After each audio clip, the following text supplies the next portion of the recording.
The regular meeting of the Charter Commission Government Structure Work Group will now begin. Good afternoon. Welcome to this virtual meeting of the Charter Commission's Government Structure Work Group. This meeting includes the remote participation of members as authorized under Minnesota Statute Section 13D.021 due to the declared local health pandemic. For the record, my name is Greg Abbott. I am one of the co-chairs of the Charter Commission's Government Structure Work Group.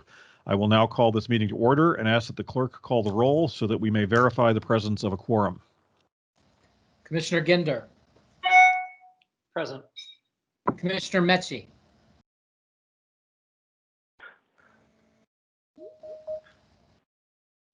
Commissioner Mecki. Commissioner Smith. Here. Commissioner Clegg. Here. Commissioner Garcia. Present. Commissioner Mecki. Co-Chair Abbott. Here. There are 5 members of the work group present. I do believe that Commissioner Metke was in earlier, so I don't know if she's having technical difficulties, but keep an ear out for her. Let the record reflect that we have a quorum. We will now proceed to our agenda, a copy of which was posted for public access to the city's Legislative Information Management System, which is available at lims.minneapolismn.gov. Commissioners, the agenda for today's meeting is before us. You've seen the proposed agenda, which was attached to the email with respect to the meeting. There is only one, I wouldn't even call this a change. Item 3 is proposals and recommendations, where we were discussing the initial proposals for possible reforms to the city's government structure.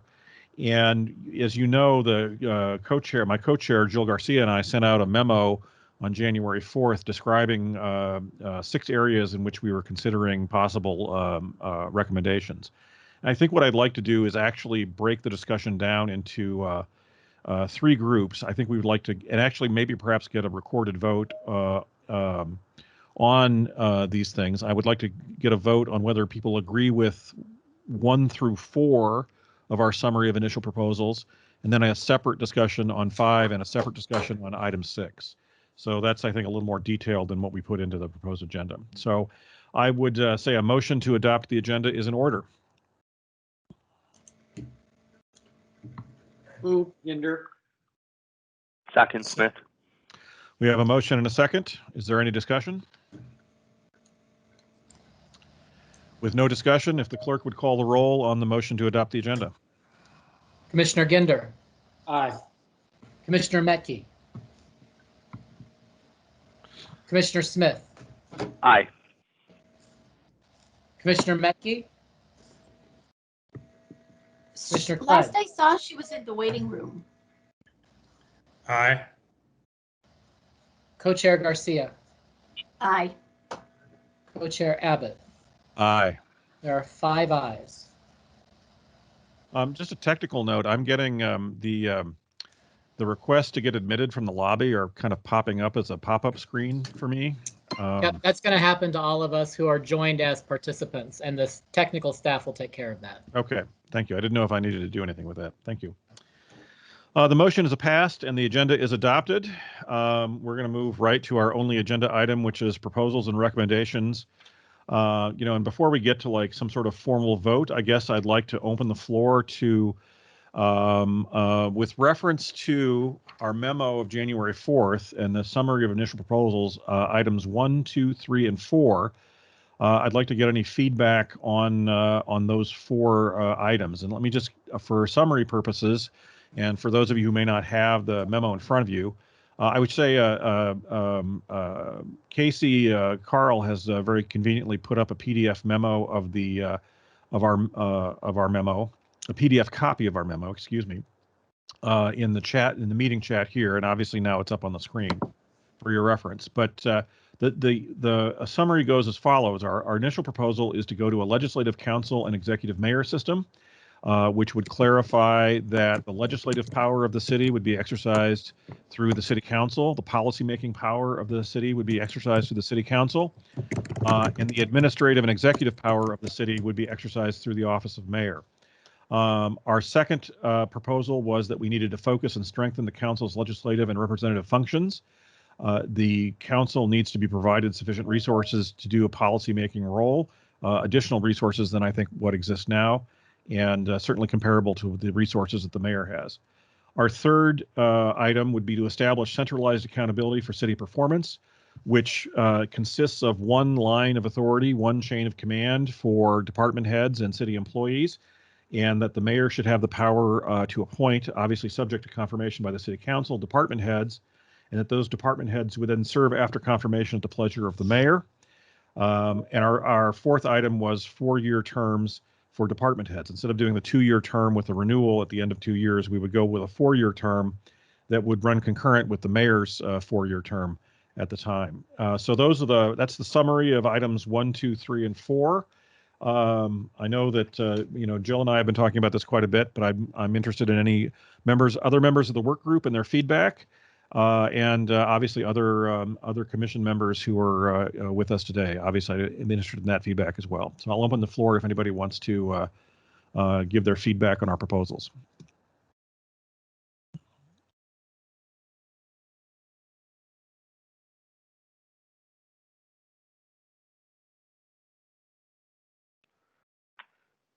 This is Commissioner Smith. I guess I would just note over primarily looking at the first 4 now. To me, they all seem perfectly reasonable and appropriate. I wouldn't see the need for, I guess, a whole lot of discussion about them. Just kind of one nitpicky point, and I don't know if it makes sense or not, but now I have to find it. In the very first, in the box where it says executive mayor, it says council's actions are subject to the approval or veto by the mayor. Does the mayor really approve something? It seems like if he or she doesn't veto it, it's kind of deemed approved. So I wasn't sure if we need the word approval in there.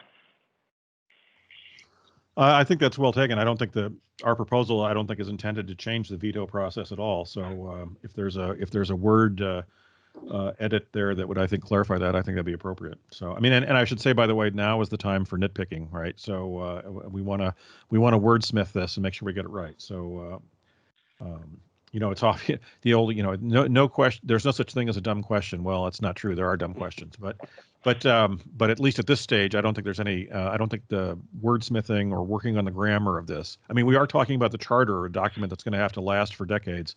I think we can take some time to look at the grammar and punctuation. So I think that's a good. I think that comment is well received. Commissioner Schwarzkopf has his hand up. Mr. Chair, the only thing I want to say is I thought that the 4 proposals were very good. Having served as the city clerk for a number of years, and then later the city coordinator for a number of years, and also the lobbyist for the city of Minneapolis, I think that those 4 proposals really make sense. Thank you. Very good. Thank you very much. Chair Clegg has his hand up.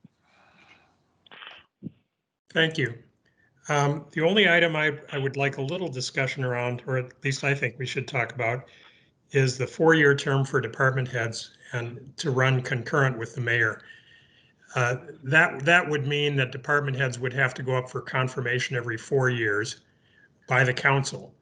And I'm just wondering if we should do that, or if we should just have a straight up, they go up for confirmation when they're first appointed and then they serve at the pleasure of the mayor. And those are 2 different systems. So I'd like to hear comment on that.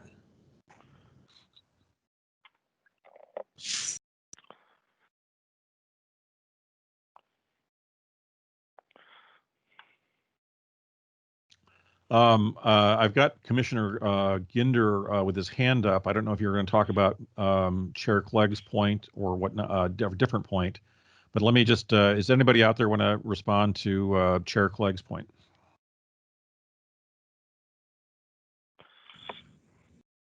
Yes, Mr. Chair. Yeah, Mr. Commissioner Perry. Yes, go ahead, Matt. So I would just, I like the idea of the latter proposal that Chair Clegg has suggested, where there is an initial appointment and or recommendation for appointment and approval by the council, and then they serve, those folks serve at the pleasure of the mayor. I think you get to the same place without, but do it in a more streamlined way if you go that route rather than the every 4 years. Thanks. Thanks. Yep. I think the debate is whether, I mean, if you get a 4-year term, you'll get a 4-year contract, which I think might, from an employment law standpoint, I think might affect, if there was a midterm change of direction by the city. But yeah, I mean, I think you could argue that they could continue kind of as an at-will employee after the 4-year term is up, if that's what you're getting at. I think Commissioner Ginder has some input as to the contract status of department heads. Okay, Commissioner Ginder, your hand's been up anyway, so go ahead. Well, I have a couple of comments, and I'll start with Chair Clegg's comment. I guess I would lean towards having a 4-year term. That's a lengthy term for a department head. It seems to me there's an appropriate time frame at every 4-year annual election for people to sit down and take an evaluation again. And that would include council members as well as the mayor. And, how often are you going to have a 4-year term mayor where it's a 4-year term mayor, and so it's going to be turned over automatically. So I think I would lean towards the 4-year term. Now, with the idea of the contract, I mean, you're still going to use contract. Every department head in the city has a contract currently, which outlines, the pay, the benefits, other expectations. But if you're moving to a term at the pleasure of the mayor, you could still put that in the contract with that understanding, so it doesn't necessarily become a full-born property right. So that's a matter of drafting, and they do something to that effect, I believe, right now. My other comments were going to be directed towards the first item, which is, as a practical matter or as an actual matter, all city council measures currently are either approved or vetoed by the mayor. There is also the possibility of the pocket approval, but they all go to the mayor for approval, and the vast majority of all actions of the council are literally approved by the mayor. Second item I wanted to address was raised in there about the idea of giving council additional staff for their oversight capabilities. And I don't know how much people are aware of this, but every council member currently has 2 full-time staff members. And so that they are, in fact, right now staffed, and their staffing requirements are, I think, for both positions are found in state special law. So there's, and Mr. Carl's chasing is nodding the other way that that's not true, but I thought that one of those was governed by special law. And I'll let Mr. Carl weigh in on that, but I think there's a balance here because they do have current capability for oversight. And when we get into some of the other comments on the drafts that were done, I tried to formalize that a little bit with the internal audit function that people may have seen. So I guess that is my first level of comment on this. Okay. Ms. Bashoon has had her hand up for quite a bit. Go ahead. Yes, thank you. I just wanted to comment on the department heads serving a term for 4 years. Currently under the charter, section 8.2, if you look at D and E, it does talk about a holdover. So currently we have a process where there's a 2-year term, unless it's the police chief, that's 3 years, but there's a 2-year term. And if you go beyond that term, there would be a holdover. So you could still stay in that position even though your term is over until somebody new gets appointed. I just wanted to mention that because say if you have a brand new mayor, the mayor is not going to get somebody in on the first working day of in January. They would have to go through a process where the council would have to approve whomever they want to be the department head. There might be public hearings. So you're not, in essence, you're not going to get somebody in the first week of January for that new mayor. The department heads may be appointed at a different time, maybe in February at the earliest, who knows.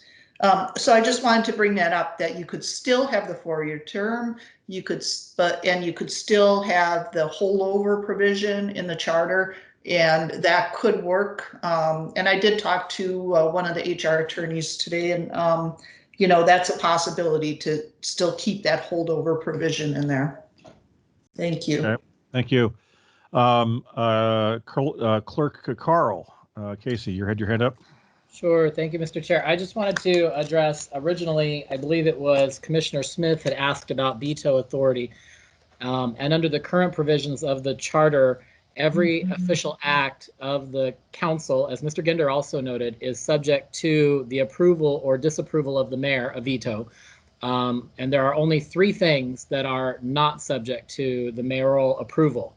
So every act of council, whether an ordinance, resolution, or other action, is subject to the mayor's approval. The only things not subject to the mayor's veto under the current charter are the organization of council itself. So how council chooses to organize its own body, its own leadership, its committee structure, how council chooses to adopt rules to govern its proceedings.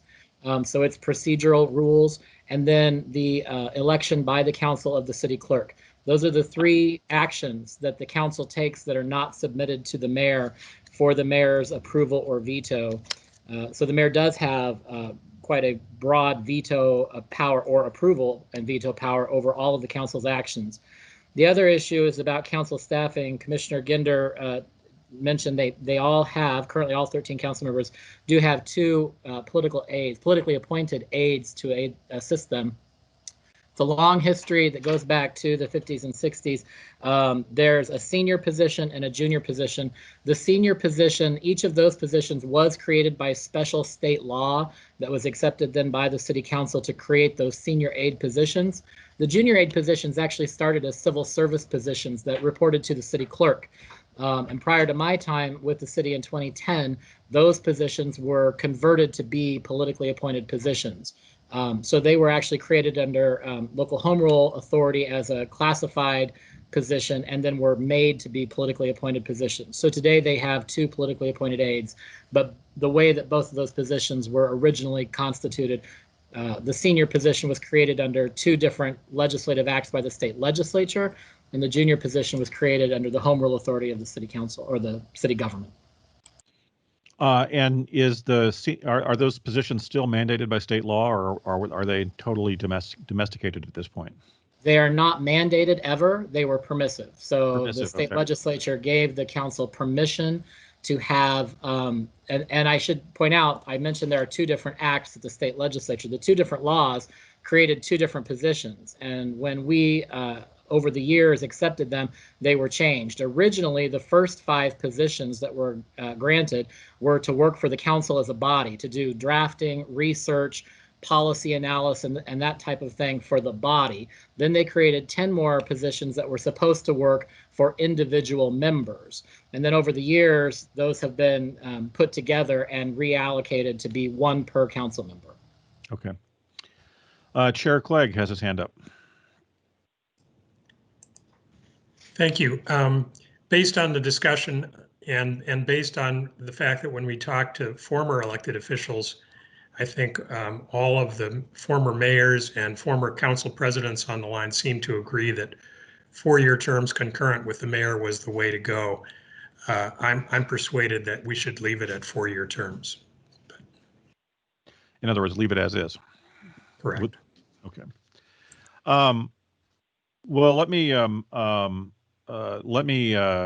suggest at this point, if there's any other discussion, I know Commissioner Ginder has had some proposed edits. We've had a draft of a possible amendment drafted up by Brian Melendez, a former commission member, and somebody who's very talented with drafting. And I know Commissioner Ginder has kind of looked at that and made some changes.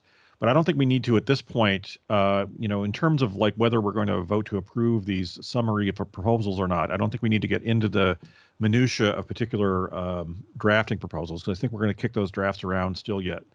But what I would hope that somebody could make a motion at this point that we would approve initial proposals 1, 2, 3, and 4 as they're drafted in the memo that we sent out on January 4th, and we can use those as a basis then to adopt a specific proposed amendment.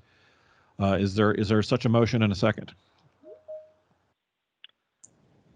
So moved, Smith. Second.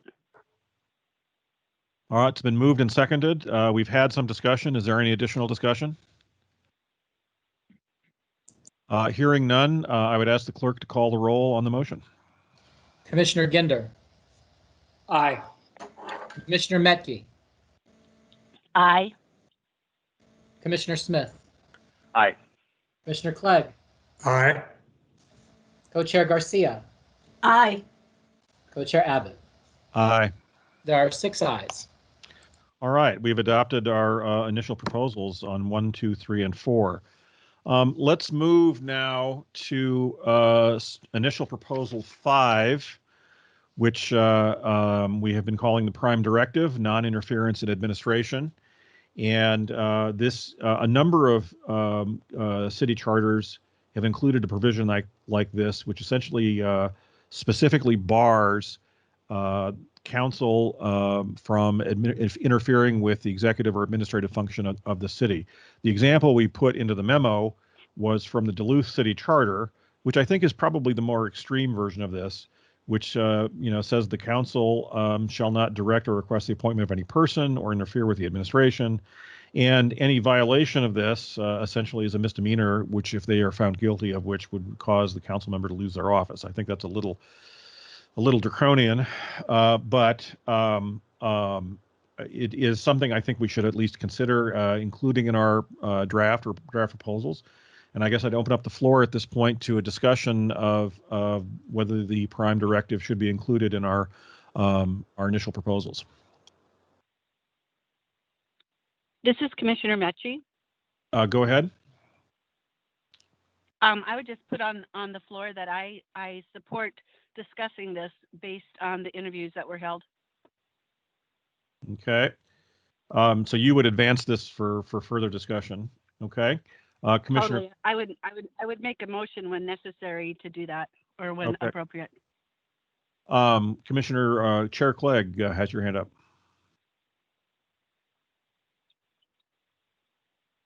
Sorry, I was on mute. I would not include this provision. It seems to me to be over draconian and likely to draw opposition. And, when I contact a council member and say, I want a stop sign at my corner, I want that council member to be able to go into the department head and say, we need a stop sign at this corner. And I realize that advocacy and interference are different, but it's a fine line. And at least for me, I want my council member to be able to do that. And I suspect a lot of other people do too. So I don't think this is necessary. I think once department heads are appointed by the mayor, the line of authority and accountability will be more clear than it is today. So I don't think it's necessary, and I think it's overreach. So I would oppose including it. Thank you. Is there any other discussion? Commissioner Metke again. Go ahead, Commissioner. Well, I concur with what Commissioner Clegg is saying, but I think then that we, I think that's what the 311 system does, and I think that's why it was put in place. So I think that is a complication in this, and that's why I support this moving forward for discussion. Okay. Seeing no one's hand up, I've got Commissioner Co-Chair Garcia. Go ahead. Thank you, Commissioner Abbott. I would also like to speak against including this going forward. I think that as we look at what we're our proposals as a whole. I think in clarifying that the city council is the legislative body, and making that line more clear, and that they are the ones that have legislative oversight over the entire city as well as constituent relations. I think there is also a fine line between the legislative and policy-making feasibility and preparation when it comes to working with city departments. For example, in order to propose an ordinance or to improve a piece of either a resolution, to prepare a resolution or improve an ordinance, it would make sense for a committee chair to engage that department, for example, on how to craft potential language.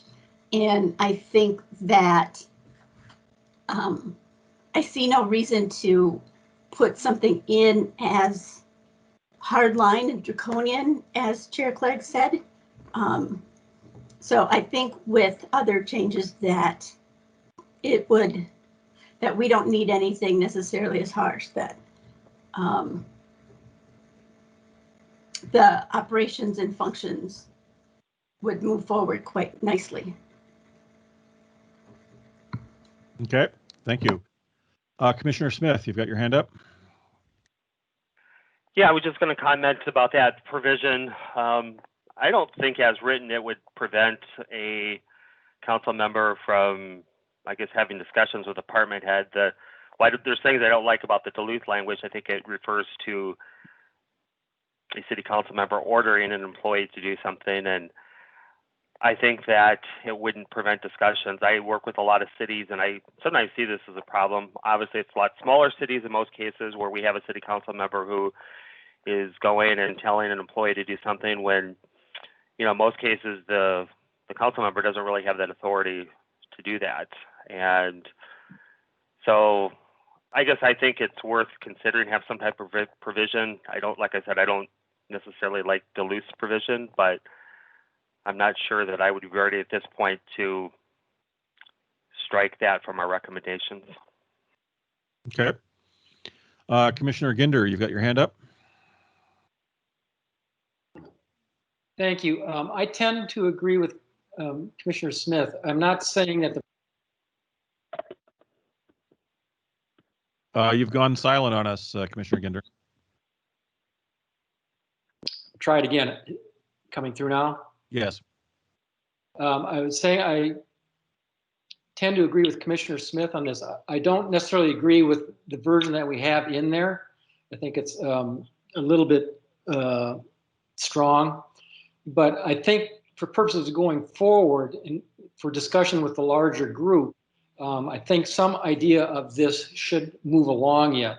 There's a difference between contacting somebody about a stop sign in Chair Clegg's example, and then actually directing staff to do something which is not an unknown of occurrence.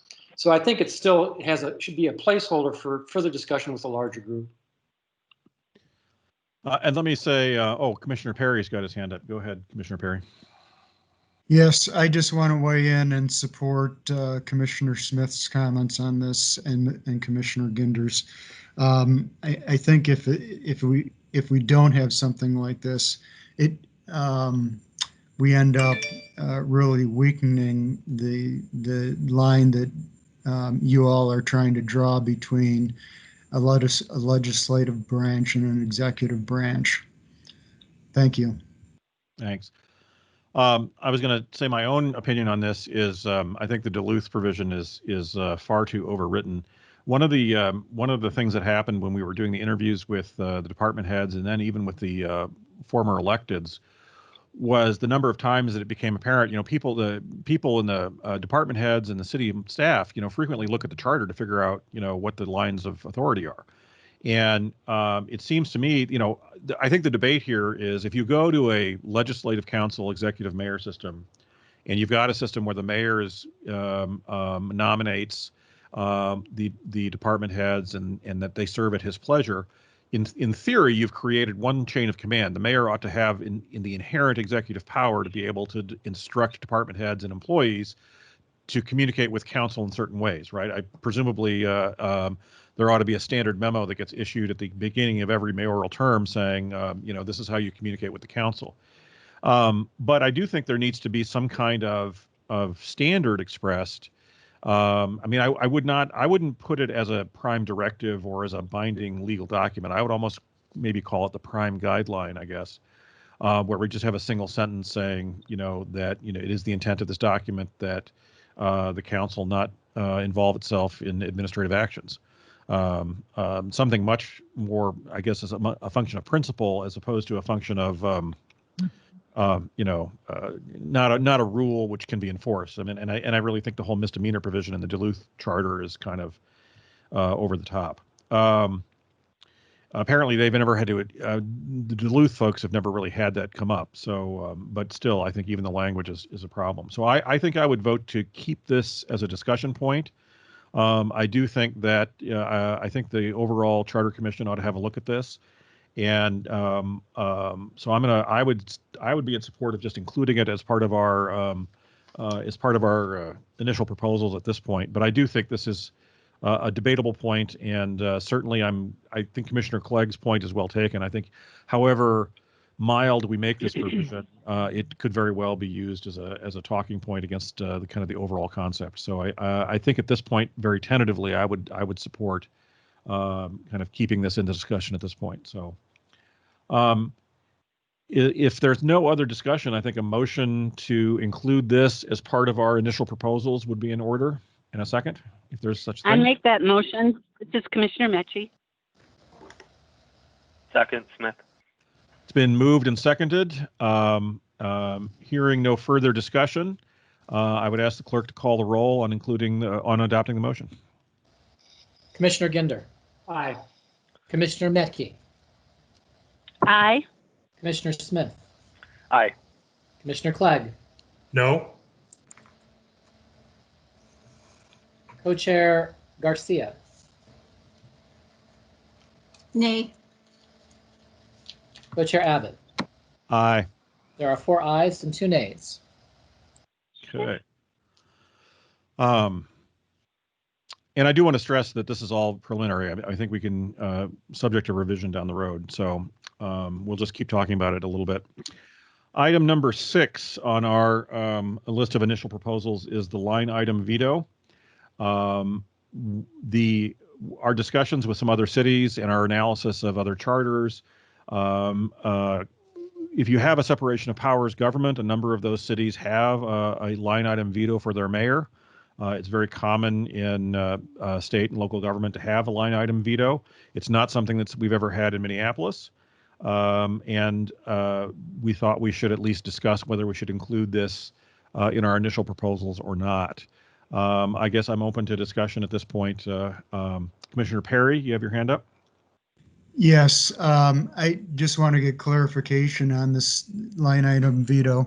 Would the same rules apply in overriding a veto that would apply today in the mayor's ability or the council's ability to override a veto?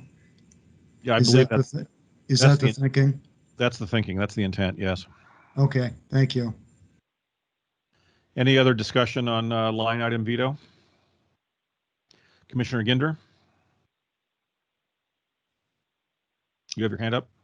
Yes. I would be opposed to the line item veto. I think it kind of runs counter to the idea of the mayor and the city council jointly proposing both policy and the budget. And so I think it forces everybody to work together a little bit better than if you just give the mayor the line item veto. So I guess I would be generally opposed to it. Okay. Chair Clegg, you have your hand up? Yes, thank you. I agree with Commissioner Ginder. I would also like to point out that the line item veto only applies to finance proposals. So budgets, for example, where the mayor could veto a specific allocation for a specific purpose. It doesn't apply to other ordinances dealing with policy other than the budget. So I just wanted to make that clear to everyone. And I agree with Commissioner Ginder, and I'm also persuaded by the former mayors that we talked to in our discussions who sort of shrugged and said they really didn't think a line item veto was necessary, that they thought the general veto was enough of authority to ensure cooperation between the mayor and the council. Thank you. Thank you. Any other discussion? I would just add, Commissioner or Co-Chair Garcia, go ahead.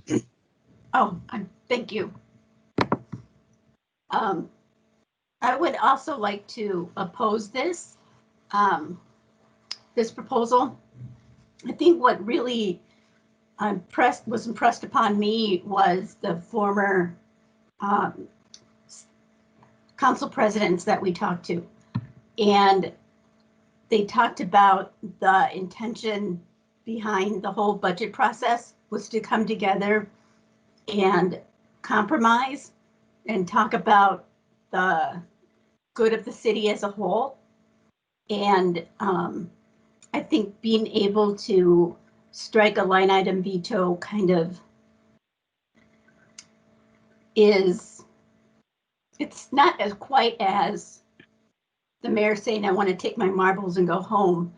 But I think the budget process is the tradition of the budget process and really working together from the mayor's state of the city address all the way through the budget hearings to really craft something that is good for the whole city is really important. We ought to preserve that. Thank you. Thank you. I would only add my own comments. I agree with the discussion so far. I agree with my co-chair and with Chair Clegg. I think it's an interesting idea. I almost feel like it should be its own charter amendment proposal. And if the public wanted it separately, I think that would be a different story. But I think as part of this proposal, I think it's not necessary. There doesn't seem to be any real groundswell in terms of necessity for it. Chair Clegg is absolutely right. When we talked to the former elected officials, there was really just kind of a collective shrug of their shoulders about the kind of the line item veto concept. So, and I think, as I've said before, I think we ought to narrowly tailor our proposed amendment to the issues that we have in front of us. And I think the issue we have in front of us is the 14 boss problem. And I think the line item veto, whether it's whatever its merits, pro or con, I don't think it addresses the 14 boss problem. So I think for this purposes, I think it's extraneous and should be excluded. So, is there any other discussion? Hearing none, I think a motion to I think the procedural form here would be to move to include line item veto as part of our initial proposals. And a vote aye would be to include it, and a vote nay would be to exclude it. I think a motion and a second for that would be in order at this point.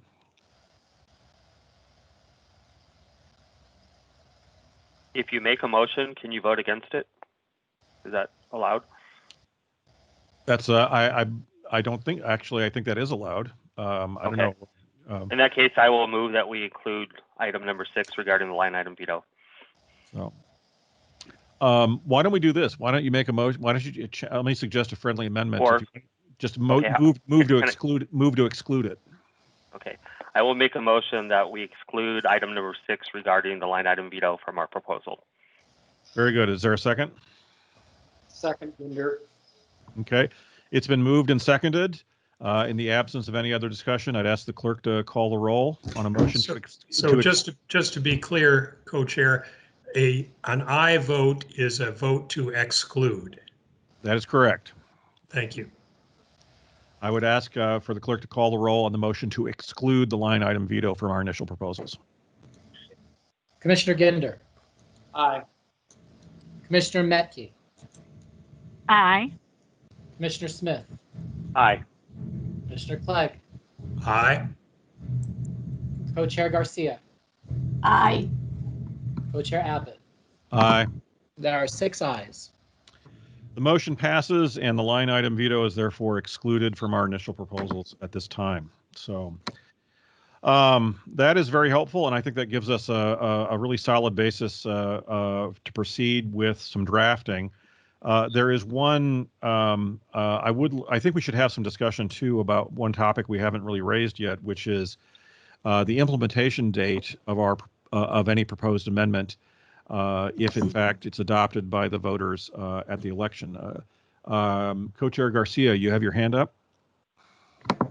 Yes. If I may, I would love to speak to this. Go ahead. Upon taking a look at our kind of the direction we're moving to clarify the line between executive mayor and legislative council and kind of strengthen the council in the areas in which it functions, namely policymaking and constituent relations. And then looking at the charter ballot questions that were passed this recent election, specifically around redistricting and having a couple of municipal elections conducted every 2 years. So that means that we're going to have 3 municipal elections in the span of 5 years. I propose looking on behalf of good government and good planning, good governance and good planning, and just being a good stewardship of being a good steward of the city's constitution. I propose that the implementation of what we're talking about become effective in 2023, or rather become effective at the election of 2023. So it takes hold at the beginning of January 2024. So that way, as council members and candidates for mayor run for office, they know what they're gonna, they're aware of these changes for their platform and how they want to conduct their campaign on behalf of the city. And it just makes sense to do some intentional planning and allow that time frame for the city and the city staff to look at this and put their ducks in a row going forward. Thank you. I was going to say, I mean, there are really only, I think, 3 possible dates that we could, this could be implemented if in fact the voters approve this in November of 2021, which would be immediately, essentially effective January 1, 2022, January 1, 2024, which is immediately after the 23, special election, and then January 2026, immediately after the next general election in 2025. And I think I agree with Co-Chair Garcia. I think there needs to be a transition period. I think we should take this opportunity for a special council election in 23 for people to run under a new system that they're going to be accountable for. But I think waiting until after the 2025 election is too long. I mean, that functionally would be 5 years from now before it actually kicks in. I just think that's given the situation we're addressing, I think that's too long. So I don't think there's a motion in order right now. I just wanted to flag the issue because we will have to, at some point when we write a report to the overall commission, I think have to address the issue of effective implementation date. And I thought I would just flag that for everyone to consider at this point. I mean, if there's other discussion about implementation dates right now, I'm happy to entertain it. But I just wanted to kind of put that out on the floor and have people think about it because we are going to have to at some point resolve that, have to make that decision. So is there any further discussion on implementation dates? Hearing none. The only other thing I know that Commissioner Ginder has made some suggested edits to the draft that Brian Melendez has put together of actual trying to translate our concepts into actual charter language. Is there any, I should say, is there any discussion about specific language that may or may not be included? We're obviously going to have a continuing discussion about this, so this is not a, you're obviously going to have some ability to have further feedback in future meetings. I think the concept is we're going to have a meeting next week where we have additional cities that are going to testify. We are scheduling or trying to schedule interviews with current elected officials about the possible charter change. That, I believe, is being scheduled for the week of, I think, the 25th, if we can get that organized. And certainly we'll have, I suspect we'll have, maybe Chair Clegg can put in his 2 cents here in terms of like the overall commission schedule. But I think we're going to have another meeting to finalize our draft report and our report for the overall commission. And I think we can include at that point maybe a text of the draft amendment. But I think the Charter Commission as a whole, I think, is going to have their input on that. And I'd like to see what Chair Clegg would say about our ongoing schedule and procedures here. Go ahead, Barry. Thank you. What I'd like to see is this group forward its recommendation of the points that were adopted and move forward tonight to the Charter Commission at its February meeting, and then work with this group, continue to work with former Commissioner Melendez, Commissioner Dinder, and others who wish to participate and review specific language for the proposal. But what I would see for the February Charter Commission meeting is a proposal by the work group to move forward with an amendment based on the points that were adopted tonight. Okay, and then is your concept that we would have our report ready at that time, or do you think we should take maybe another week or two and get a formal report up to the Charter Commission? What do you mean by report? Do you mean the proposed amendment language? No, I mean like a report similar to what the Public Safety Work Group did, with kind of an overall document kind of assessing what we've considered and what our recommendations are. I think a summary report by the February meeting would be great, and it would be the report of the work group, and if, as we expect, the Charter Commission would adopt that or approve it, it would then become the report of the commission. Okay. Is there any other discussion about future meetings, procedures at this point?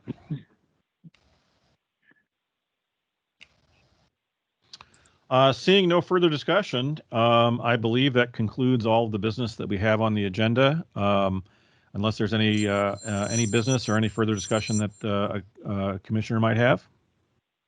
Mr. Chair, it's Casey. Clearly not, I'm a commissioner, but just for the entire work group, the charter commissioners as a whole and the public who may be watching, as you're talking about meetings, I was going to try and get recognized to say the next meeting of this group is, of course, next Tuesday, which is January 19th at our regular time, 4:30. And at that time, we anticipate having presentations about government structure from the other 2 first-class cities. We've heard from Duluth. We'll hear from St. Paul and from Rochester next Tuesday night.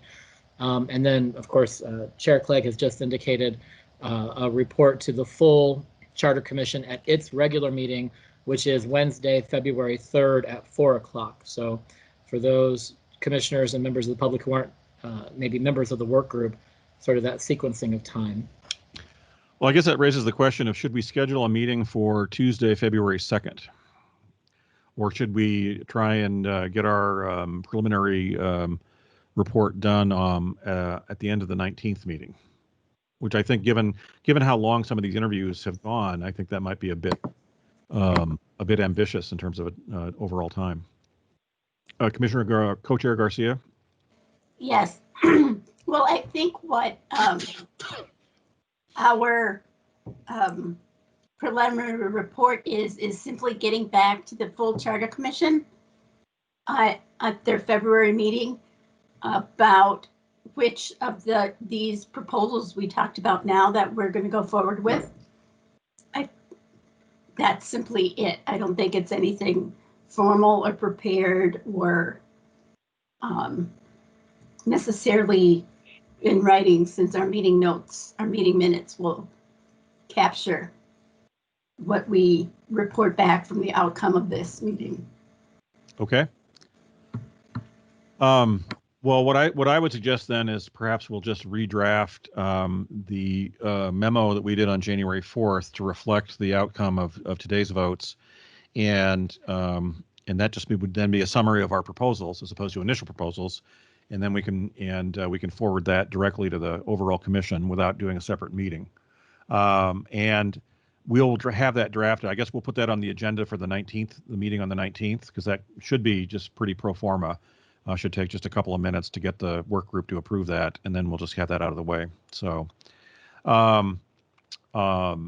is there any objection to that? Any discussion on that? All right, I think we've concluded our business for the day, and I would argue that without objection, we will stand adjourned. Thank you, everyone. Productive meeting.